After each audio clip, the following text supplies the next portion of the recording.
him with the left, hit him with the right, hit him with the left, hit him with the right, head bust in, head bust in. We gonna hit him with the left. Hey, anyway, Guaro, you like that, man? No? Horrible? Yeah, you have it. Anyway, this is the Afterfight Afterthought for the Amir Khan and Zab Judah fight. And with the Afterfight Afterthoughts, what I do is I go over the before, the during, and the after fight for both fighters. I start with the after fight, which is the winner of the fight. In this case, it's going to be Khan. And then I go over to the Afterthought, which is the loser of the fight, or Zab Judah. Going in with Amir Khan, you look, this is another true test. And he's had a few of those recently, especially with Marcos Maidana in there. And, you know, no one's questioning his ability, but I believe they are questioning maybe his maturity levels with, if you looked at his last fight and how wild he got in there and stuff like that. Still won the fight and still won it convincingly, but at the same time, you know, they're wondering if he's going to be able to learn from that.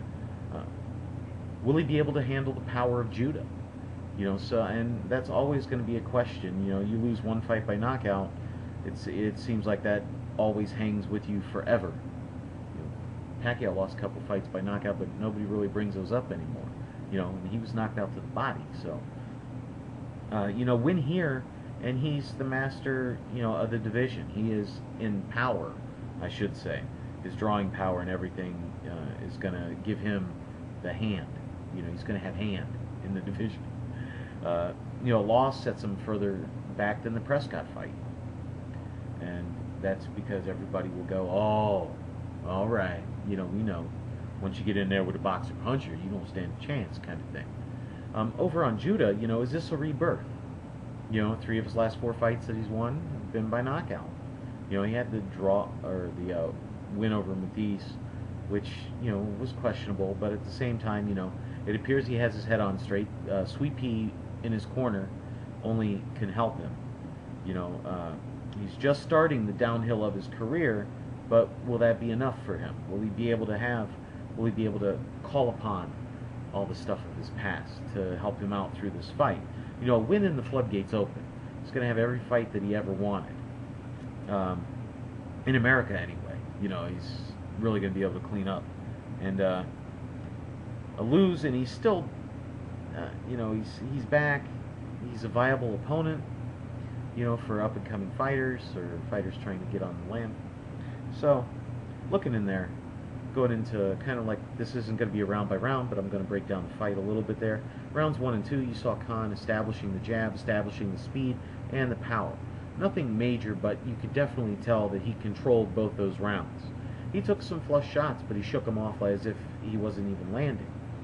By the time the 3rd round came around, he was really imposing his will on there. He was putting a lot more stank on those punches and coming upside Judah's head a lot more often. He took 2 solid left hands in that round. Looked like it did absolutely nothing to him, no effect, and he was working the body. The 4th round, you saw more of that domination kicking in. You know, he started loading up on the jabs, really pounding him in there, and the hooks and right hands.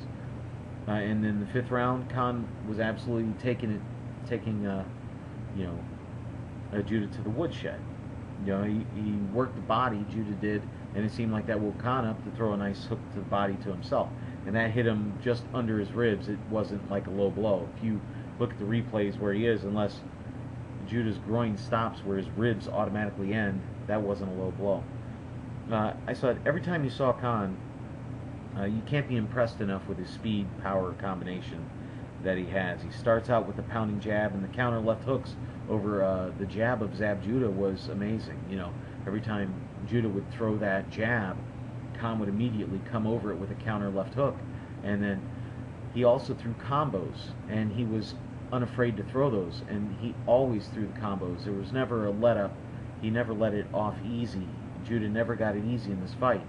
He would always, as soon as he got hit with the right hand, that left jab was coming to reset Khan. And if you think about it, whenever you throw punches, if you can throw a jab on your last punch, you're set up to throw any other punch that you need to throw in your arsenal. That's why you should pretty much end every combination on the jab, and that seemed like what Khan started doing. Judah was unable to start anything because every time he started, or thought about starting, he was getting hammered by that constant pressure.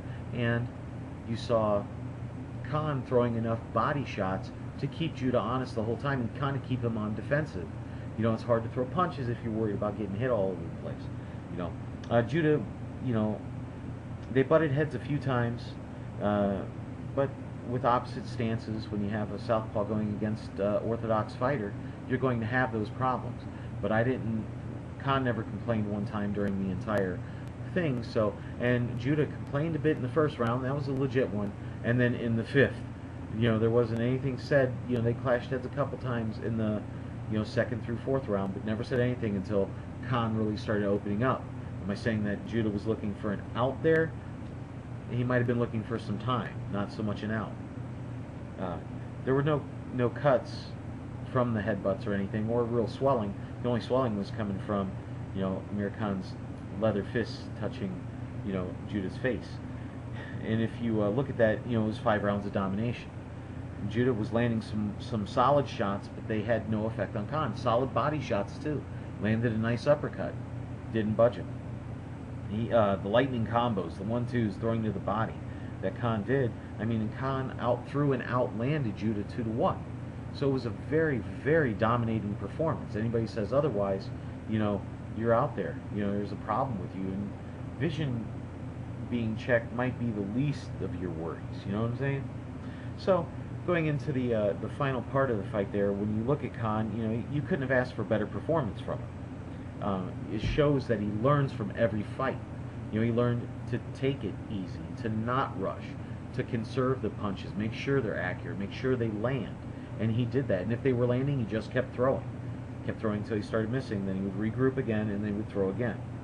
He's tops. You can't, you know, he had that controlled aggression you wanted to see. He called out Bradley to unify the title. We'll see if he actually does decide to do that.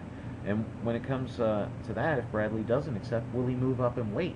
Will he look to fight a Mayweather after the Mayweather-Ortiz fight? You know, the winner of the Mayweather-Ortiz fight. I don't want to, you know. But, you know, will he look to maybe even fight Pacquiao?